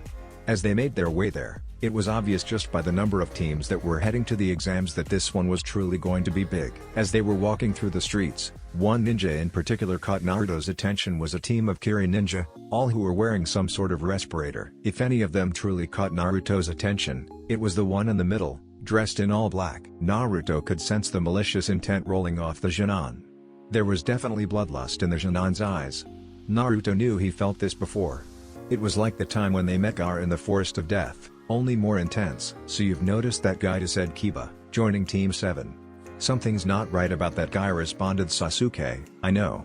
I can smell it. The smell of rot and decay. The smell of blood. The smell of death," said Kiba in a fearful manner. Everyone looked to the top of Kiba's head, to the whimpering Akamaru. Even the poor dog was scared. "I tell ya, I've never seen Akamaru like this since that Gaara kid back in the Forest of Death. Although I will admit he's gotten a lot better. I'll warn you now. I would suggest staying away from him." "Roku, you can't be serious. That guy's a Jinchuriki?" asked Naruto as he stopped in the middle of the street. "I'm nearly certain of it. His chakra matches that overgrown slugs, and that would also explain the mask and why everyone who gets within a 6-foot radius of him and isn't wearing a mask couldn't stop coughing," replied Kurama. "I remember that slug would always be surrounded by a sort of acidic cloud. Anything that got too close would just melt away. It looks like his own body even emits a little bit of acid as a result from being the Rakubi's Jinchuriki. In fact, you're the only one who can even get close to him without a mask." "Why me? Only the Sanbi and myself were ever able to engage that slug in close combat. The Sanbi because of that thick shell of his, and me because of my regeneration. Anything else will just die if they get too close for too long." The rest of Teams 7 and 8 looked back to see a slightly horrified expression on Naruto's face. "Naruto?" asked Hinata as she went back for her blonde. "Is everything okay?" Naruto nodded, but whispered into Hinata's ear. "Stay away from him. He's a Jinchuriki like me. Under no circumstances should you go near him at all, warned Naruto as Hinata's eyes shot open. She took a moment to take everything in before nodding. Naruto rejoined the group. "What's up, Dobi?" asked Sasuke. "I'll explain in a bit. But for now, just know that he's Roku," said Naruto. Sasuke and Sakura instantly got the hint and were a bit shocked by the realization of another Jinchuriki, and a bloodthirsty one at best, in their presence. Kiba was trying to decipher what Naruto was talking about while Shino just remained silent. As they got closer to the building, Sasuke asked Naruto something that was on his mind. "So what are you going to do if it's a written exam like last time? You don't have my Sharingan, Sakura's brains, or even Haku's mirrors to help you this time. And you can't just wait and see if there is a similar 10th question," said Sasuke. Naruto thought for a bit. It was a good question and one he hadn't really thought of. Kakashi had mentioned a possible interrogation instead of a written test, but I guess you never could be sure in these situations, right? Everyone looked at Naruto as he struggled to come up with something. It was at that time that one of Shino's bugs came buzzing by him as it returned to Shino. "I've got it. Bugs," declared Naruto. Shino raised an eyebrow to this, as did everyone else. "What are you talking about, you baka?" "You can't use bugs," said Kiba. "I know, but I can use shadow clones and they can transform into bugs. I'll make some clones before going in and transform them into bugs. Then they'll go around and pick up the answers and dispel. The answers will then come to me," said Naruto. Wow. That actually sounded intelligent for once," said a surprised Sakura. "Okay, who are you and where is that blonde idiot?" "Sakura," shouted Hinata in protest as she grabbed Naruto's arm. "I'm just kidding. I just never expected Naruto to come up with something like that," replied Sakura. "It is indeed an impressive strategy," said Shino. "And if it not a written test? Well, then I'll just have to wing it," grinned Naruto as everyone's sweat dropped. "So in other words, if it's not a written test, then we're doomed," said Sakura. "Pretty much," responded Sasuke. "And if it is a written test, Naruto will still find a way to screw up." Naruto pouted as everyone laughed. Finally, after a few minutes, they arrived at the building where the first exam was taking place. Like there was in Konoha, there was a little genjutsu trap for the ones who didn't get it. Unlike last time, everyone just walked right past instead of pointing out the genjutsu. Inside the main room of the exam, the sheer amount of ninja present gave everyone a shock. While at the Konoha exam, there was around 250 to 300 participants, there were easily 500 ninja in here, if not a few hundred more. The numbers advantage definitely went to Kumo, having what appeared to be 300 to 400 participants. One thing was sure, things were getting interesting. Looking around, Naruto saw some familiar faces from the last exam. The Sand siblings were over by themselves. Naruto also noticed the blonde-haired Kumo Jinchuriki conversing amongst some of the other Kumo ninja. He saw a large circle of space forming around the 3 Kirijin from the street earlier, most likely from the acidic gas that emitted from the Rakubi's Jinchuriki. 4 Jinchuriki in this exam. Wait, make that 5. Naruto wasn't sure how he initially missed that hair. It was more uncommon than Sakura's pink hair. Fu and her team from Takigakure no Sato were also there, and Naruto could instantly tell just by looking at her that she seemed a bit more confident. Did this mean she had gotten over her fears of bugs? Finally, Naruto's attention was turned towards Team Guy, who was coming over. "Definitely something else, huh?" said Tenten. "Yosh. So much youthfulness in this room. I can't wait for the battles to start so that I may test my flames of youth," shouted Lee before Tenten could clamp a hand over his mouth. "Quiet or you'll make enemies of everyone in the room like Naruto did in the first exam," said Tenten. "Tenten's right. The strong ones will show themselves eventually. For now, let's just focus on getting through this exam," said Neji. "I see you managed to make your way here. That's good. After all, you can't be a Hyuga if you fall to a measly genjutsu," said a smug Shinji as a few of the Konoha 11 swore to themselves. "However, you should probably just quit now if you know what's good for you, especially you Hinata. We can't have the heiress of the Hyuga clan embarrassing us here. Or worse yet, dying and losing the Byakugan to some other village. That would just be a shame." Shinji's tone was harsh, even more so than Neji's was in the first exams. With that said, Sakura was busy trying to hold Naruto back from slugging Shinji across the face. "Calm down, Naruto. There will be chances for you to kick his ass later," said Sasuke. "Humph. Kick my ass? As if some loser like you could beat me. You know, it makes me question Hinata's worth even more. How she could see anything in you, you worthless piece of dirt," scoffed Shinji. Now he had to worry about a few others gearing up for battle, most notably Hinata. While she didn't care if anyone insulted her, she wasn't going to let a member of her clan insult Naruto while she was around. "Quiet down," shouted the proctor as the exam was about to get underway. "I'm Drew, your proctor for the first exam." Everyone's attention turned towards the front of the room to see a blonde-haired Kumo ninja. "Why did boss have to make me proctor the exam?" thought Drew. "You're all here for the opportunity to become Chunin, and as such you need to know how to gather accurate information.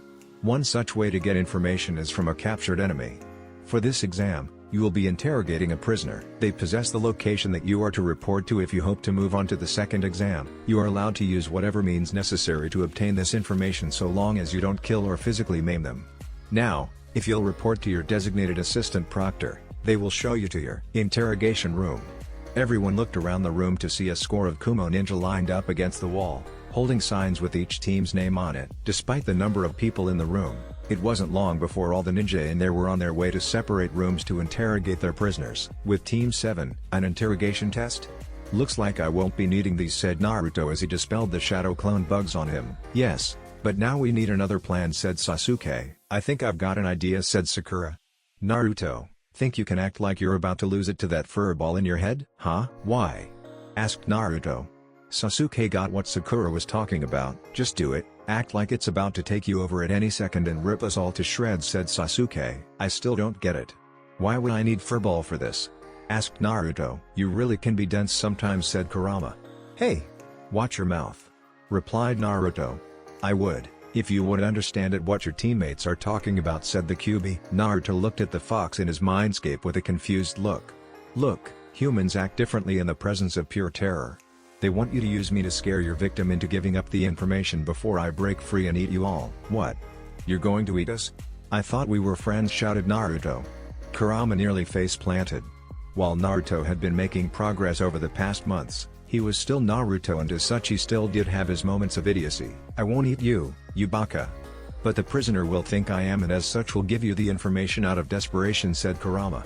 Naruto finally got it. "I got it now," shouted Naruto. "About time, Dobi," responded Sasuke. "Just leave this to me and Sakura and we'll let you know if we need you to." "Snap. Here we are," said the proctor as they arrived at their room.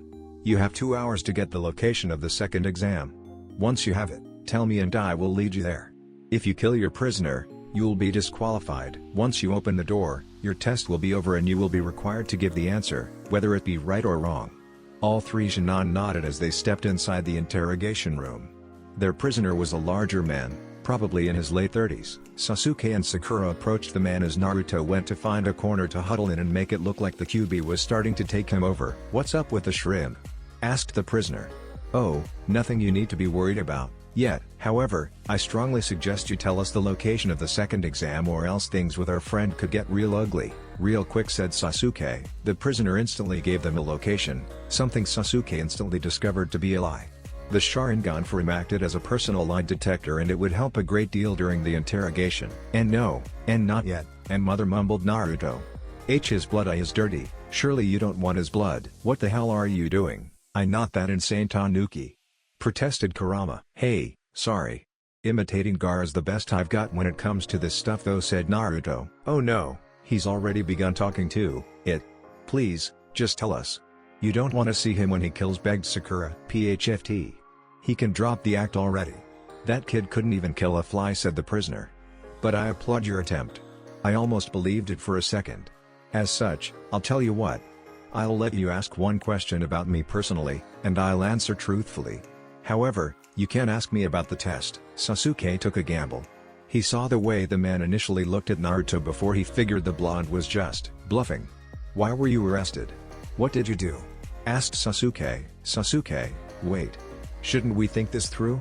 objected Sakura. "Too late, Pinky." "Fine, I'll tell you," said the man. "This village is inhabited by demons. I was just trying to do my duty as a civilian and save the village from one of these demons until the Raikage, that blasted demon lover, threw me in here for my so-called crime. This just made things so much easier," thought Sasuke. His theory was right. This man was afraid of Jinchuriki and they happened to have one huddled in the corner right now. He gave Sakura a quick look and she caught on. It was time to get this test over with. Please Jay, just stop. He can't take it anymore. He's gonna kill," shouted Naruto from his corner. "Yeah right. Like that kid could ever be one of those demon freaks, said the man. I suggest you tell us now before things really get out of hand, said Sasuke. Suddenly, there was a scream from the corner as Sakura went over to check on Naruto. Okay kid, quit playing around. We all know you've never heard a fly, mocked the man. Please, just tell us, begged Sakura. If we don't get out of here soon, he's going to snap. You're going to have to do better than that, Pinky, if you want to get the information out of me. And that little act of your friends is just pathetic, said the prisoner. Ha ha, Naruto began to laugh as his voice grew slightly more demonic. A large burst of chakra was felt throughout the room and the man began to realize just how wrong he was. In the blink of an eye, Naruto was no longer in his corner, but now in the prisoner's face. The man could see the pure terror in Naruto's red-slitted eyes. So you don't like demons like me? Well, then let's have some fun. The prisoner was suddenly hit with a focused wave of killing intent, and in some other interrogation room, Kiba was thankful he was not in that room as the man lost control of his bowels. What eye is this? He stuttered out. The man was now absolutely terrified. That was just a vision of your death. Now for it to become a reality, Naruto jabbed his claw out, ready to strike the man's heart. The location is Thunder Peak. The place where the heavens meet the earth. The man shouted out. Now please stop him. Just as Naruto was about to rip into the man's chest, the demonic aura surrounding him retreated and he backed off. Hey! Thank you for that, said Naruto, doing a complete 180 in front of the man. That had been the truth and Naruto was sure of it, thanks to the negative emotion sensing ability that also functioned as a lie detector. The man was confused now, his head spinning insanely fast, until he passed out from all the stress. Not bad, said Sasuke. We've got what we need. Now let's go. It'll be nice to have some time to prepare before the next part. The rest of Team 7 nodded and opened the door, their task complete. Your answer? The proctor asked. Thunder Peak, the place where the heaven meets the earth, said Sasuke. Proctor just nodded in motion for them to follow. With Team Guy, Neji, Tenten, and Lee were taking a different approach, seeing as they didn't have a Jinchuriki to scare the shit out of their prisoner. However, they did have something equally as good, the flames of youth. Please, make him stop, begged Team Guy's prisoner.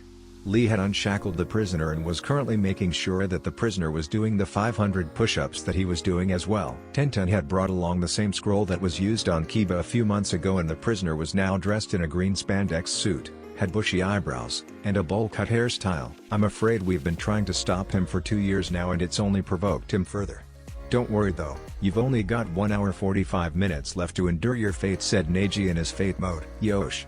Now for 1000 thumb stand push-ups, shouted Lee. Come my new friend. Let us bask in the glories of youth together. The prisoner's sweat dropped as he began to whimper. Before he knew it, Tenten and Neji were helping him into position into a handstand, only using his thumbs. 101, 102, 103, said Lee as the prisoner looked in disbelief at the pace Lee was going at. I still can't see why we went with this approach.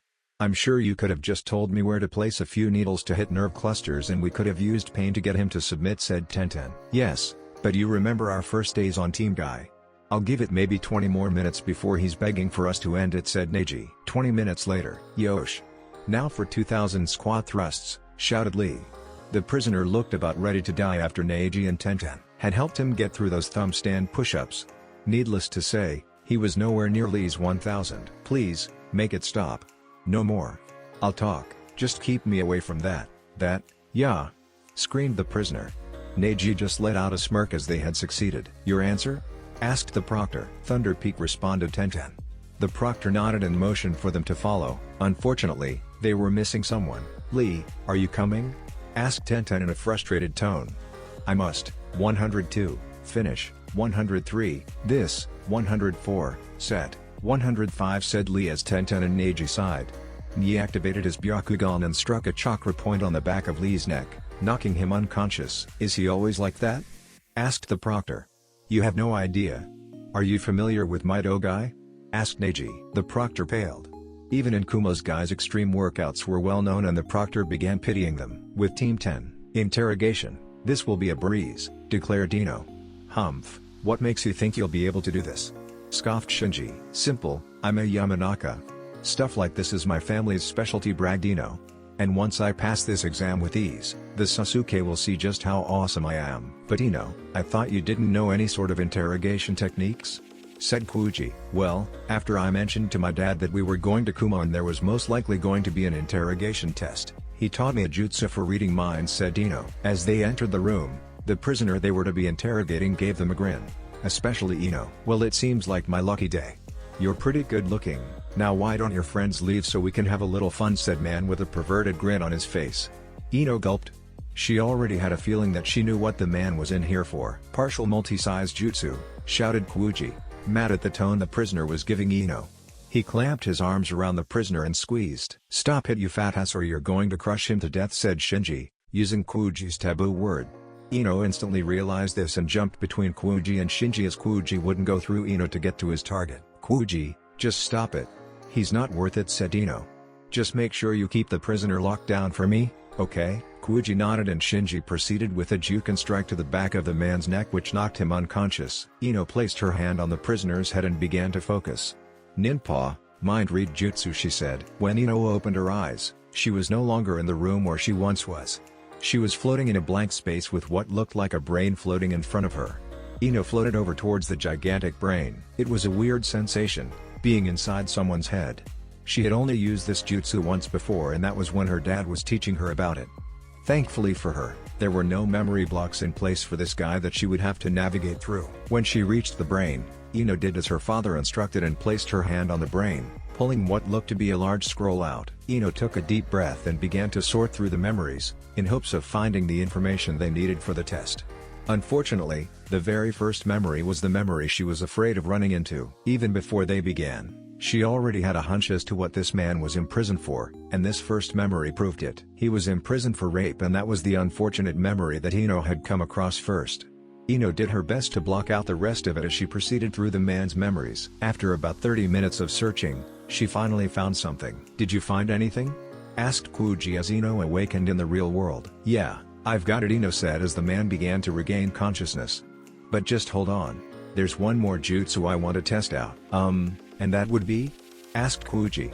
In all reality, he and Shinji should have just covered their ears and turned away. Secret woman taijutsu technique, kick in the balls no jutsu, shouted Ino as she drove her foot right up between the man's legs and into his groin. Both Kuuji and Shinji winced at that, and instinctively, their hands moved into a position to protect their manhood. Team 10 then exited the room and gave the proctor their answer, Thunder Peaks. Like the rest of the Konoha proctors, the proctor just nodded and led them to the location they gave. With Team 8 was having a little bit more of a difficult time getting their prisoner to talk as they didn't have a Jinchuriki to scare the shit out of him, a mind reader, or Lee. The most they had going for them at the moment was Hinata's Byakugan, which she could use to detect lies. Damn it, this is getting us nowhere, said Kiba. Hinata was getting a little depressed at this. She didn't want a mere interrogation test to get in her way of continuing on in the exams. Surely Naruto and Neji had already found ways to get past their prisoners, and she figured that Ino, being a Yamanaka who specialized in stuff like this, had probably gotten her team, and Shinji, through the test as well. About an hour had passed and they were getting nowhere. They are ready, said Shino. Both Hinata and Kiba looked over at their bug-using teammate. Shino walked over to the prisoner and placed his finger on the prisoner's neck. Ow! What the hell was that? Screamed the prisoner as he felt a sharp stinging pain in his neck. They are a special variation of insects that I brought with me for such an occurrence. They have just released their venom into your system and you should begin to feel intense pain in a matter of minutes. The pain will only continue to increase unless I give you the antidote, said Shino. Well, what do you want from me to get this antidote? Asked the prisoner. The answer, truthfully, said Shino. Hey, I'm sure I can deal with a little pain. I've only got to put up with it until this exam is over, said the man with a smirk on his face. Shino, how strong is the pain? Asked Hinata. Once it kicks in, unbearable, responded Shino, emotionless as always as Hinata flinched. A few minutes passed with the prisoner just laughing at teammates' feeble attempts to get him to talk. That is until he keeled over in pain, clutching his abdomen. It has begun, said Shino. The pain will only continue to spread and worsen. Another minute or two passed before the prisoner began to cry out, and the screams continued for another 10 minutes, with Hinata finding the screams unbearable as well. She didn't like seeing anyone in this sort of pain. Shino caught Hinata's flinches. He truly was sorry for having to resort to this, but it felt like the best option. He was just hoping for Hinata's sake that it wouldn't be too much longer before the prisoner cracked. Finally, after 10 agonizing minutes of screaming, the prisoner cracked. Thunder, peaks. Now please. Make it stop, shouted the prisoner in obvious pain. Hinata confirmed the truth with her dojutsu and Shino administered the insect that had the anti-venom. Like the other proctors, theirs just simply nodded and led them off towards the said location. "Alright. We made it. And we're some of the first," shouted Naruto as he and Team 7 walked into a large waiting room, where a few other ninja were as well. Sasuke turned to the proctor that escorted them. "So does this mean we passed?" "I cannot say. You will learn your fate in this test at the end of the time limit," said the proctor. Sasuke sighed. Things looked good, despite not knowing for sure, as there was already a large portion of Kumo ninja within the room, including a blonde-haired kunoichi who was walking towards them. "Don't worry, either you guys passed or we all just failed," said Yagito. This test was rigged in favor of Jinchuriki. All you had to do was flare some demonic chakra and most of the prisoners they used would practically crap themselves as they spilled the information. "Really? Wow. Well then, good thing I thought of that," said Naruto, receiving some glares from Sakura and Sasuke. "Anyways, just sit tight. We have over an hour to kill before they move on. So just try and keep yourself entertained until then," said Yagito. "An hour? That's it? Hey, waiting will be easy then," replied Naruto. Yagito just sent him an odd look. "You obviously haven't met our sensei," explained Sakura. "He's normally 2 hours late to just about everything." About 30 minutes passed and the next of the Konoha teams entered. It was Team Guy, and while there was a different Hyuga Naruto would have rather seen walk through those doors, Neji was better than the third Hyuga in Kumo. "Hey guys," shouted Naruto, waving to Team Guy. The three of them walked over to where Naruto was busy scribbling something on a scroll. Tenten immediately recognized that he was working on sealing. "So how'd it go?" "Good, I think. I mean, I don't know if we passed yet, so we aren't entirely sure," said Tenten. "Well, I'm sure we passed, and since you're here as well, that means you passed, T-Bio," said Naruto. "So how'd you guys take care of your prisoner?" "We used the power of youth," said Tenten, pointing over at Lee who was finishing his set of squat thrusts that Neji interrupted. All three members of Team 7 shivered at the thought. "So how about you guys?" Said Naruto, not sure where to go. "We used some sort of Sharingan genjutsu that Sasuke had," said Sakura, covering for Naruto using Kyuubi chakra. About 10 minutes passed before the next Konoha team arrived. Unfortunately, this team didn't contain the Hyuga Naruto was hoping to see. Team 10 and Shinji had arrived. Time passed and Naruto was becoming increasingly anxious. It was over an hour since the exam started and one by one, teams began to file into the rooms. It was already becoming clear that this test was not the one meant to weed out participants like the first exam in Konoha, as around half the initial field was already there by the end of the first hour. Needless to say, the amount of Jinan entering the room began to slow down during the second hour and Naruto was getting increasingly anxious. He wanted so bad for Hinata to pass.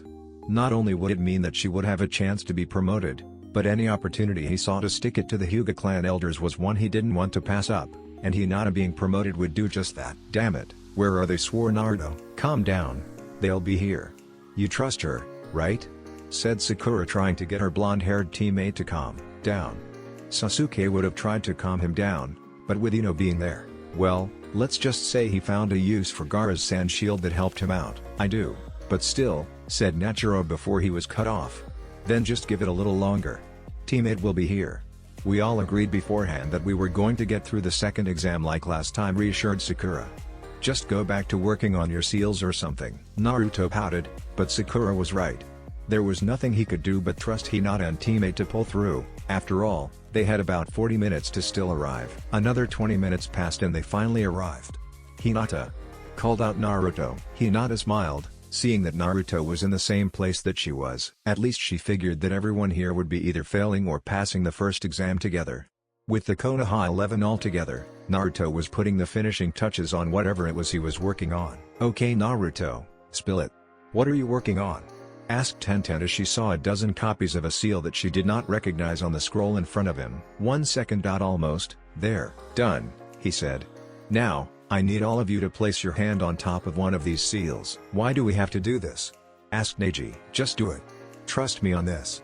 They'll help us all in the survival exam," said Naruto. "Very well. Trust is essential in our ability to succeed in these exams," said Shino as he placed his hand on top of one of the seals. Hinata was second, followed by Sakura and Sasuke. The remaining members followed, with a hesitant Shinji being last. Naruto made the dog, serpent, and ram seal, in that order, and placed his own hand down upon the 12th seal. Fuinjutsu, seal imprint. All 12 of them watched as a Konoha leaf symbol inscribed itself on the back of their hands, before fading. "What did you do?" barked Shinji, activating his Byakugan towards Naruto. Just hold on. Let Naruto explain, said Sasuke, defending his teammate, rival, and best friend. Naruto held up his palm and channeled a small amount of chakra into the place where the seal was. The leaf that had faded illuminated in a blue glow. It's a simple identification seal. The last time we were in these exams, my team got ambushed 2 times because enemies impersonated me. We had to come up with some sort of long code that, to be honest, I couldn't remember at all. This makes it easier to identify who you can and can't trust. Bah, I mean Tsunade-sama was right. There are a lot of ninja here and our best bet is to support one another, not hinder each other. I see. Impressive, replied Shino. What's Naruto talking about? Asked Kiba.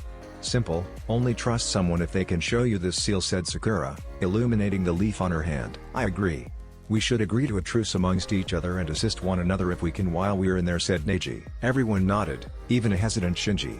Looking around the room, they weren't the only ones grouping together. It was blatantly obvious that truces and pacts were being formed between groups from the same village. The 2-hour limit quickly came to an end. 180 shinobi, 60 teams, said Sasuke as he counted the teams remaining in the room with his eyes. Whoa, that's a lot. At least twice as many that were in the second round of the Konoha exam, said Sakura, recalling the exam. I know. What did you think, Naruto? Said Sasuke. A lot of people here. To say the least, interesting, replied Naruto, receiving a smirk from Sasuke. Taking one last look around the room, Naruto realized one thing that horrified him in a sense. What's the matter, Dobi? You can't be chickening out now? Asked Sasuke, catching Naruto's reaction. Naruto sent a glare back towards Sasuke. It's not that. Team. This is something I can handle, but I'm afraid for the others, said Naruto. Well then, what is that has you on edge? Asked Sasuke. Follow my finger closely, said Naruto. Sasuke activated his Sharingan and followed where Naruto was pointing. Ichi, Ni, Roku, Nana, Q. Sasuke's eyes shot wide as he realized what Naruto was referring to. 5 of them? 4 others like you? Asked Sasuke. Naruto nodded. Sasuke just got that look on his face. Now things really are going to get fun. While Sasuke was fanaticizing fighting any one of the 5 Jinchuriki that Naruto had pointed out, he made his way to the other teams, specifically the Hyugas. Guys, I need to warn you about something right now. Take a good look at my chakra and tell me what you see, said Naruto, deciding he would rather risk the Kyuubi secret over one of the teams actually coming face to face with a Jinchuriki. All 3 Hyugas activated their eyes and Naruto channeled some of the Kyuubi's chakra into his system. Naruto. Thought Hinata. It's that chakra from our match before, thought Neji. It's the Kyuubi's chakra. What's up with that red chakra? Thought Shinji. Did you get a good look? Asked Naruto. It was red. Why was it red? Asked Shinji. Out of the 3, Shinji was the only one unaware of the Kyuubi inside Naruto. Hinata had known for years and had accepted him without hesitation, and Neji had learned about it during their match. The burden and curse seal that Naruto bore only made Neji respect the blonde more. I don't want to explain why right now, but just know that my chakra is special. However, there are others here with that similar chakra. Just please trust me on this. If you see red, run. Under no means should you fight them, warned Naruto. Why shouldn't we? Objected Shinji. No chakra is any match for a Hyuga, Baka, thought Neji, having personal experience against that kind of chakra. Just trust me on this. You don't want to fight those guys. If you do, there's a very high likelihood that you'll lose or even die, said Naruto. Humph. Whatever, said Shinji as he walked away from Naruto, leaving the blonde with Neji and Hinata. Naruto, I suppose I should tell you now that I know about the mark you carry, and I am truly sorry for what I said to you back there, said Neji. Your burden is much greater than my own and I deeply respect you for that. Naruto realized what Neji was saying. Naruto knew that somehow Neji had figured out that he had the Kyuubi inside of him.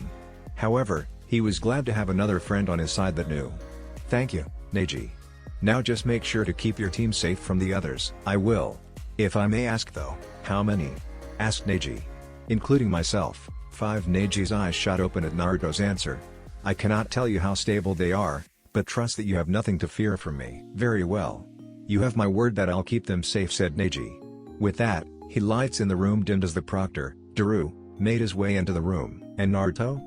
Naruto turned his attention towards Hinata, who launched herself at him, wrapping him in her own arms and kissing him. Hinata, said Naruto. I'll keep my team safe. Don't worry. I'll see you in the 3rd round, said the Hyuga heiress as she rejoined her team. Stay safe, my Heim, said Naruto.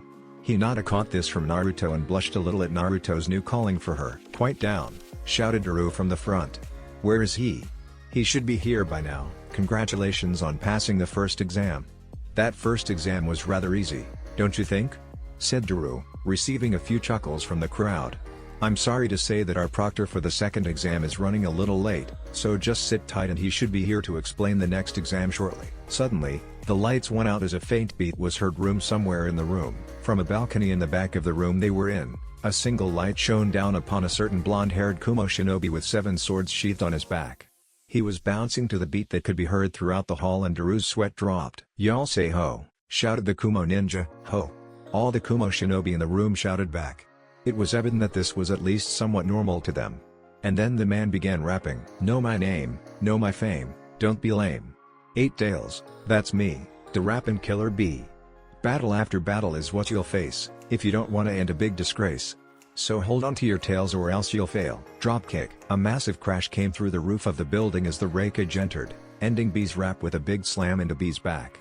"Just get on with the second exam," said the Raikage as everyone's sweat dropped. That's it for this video.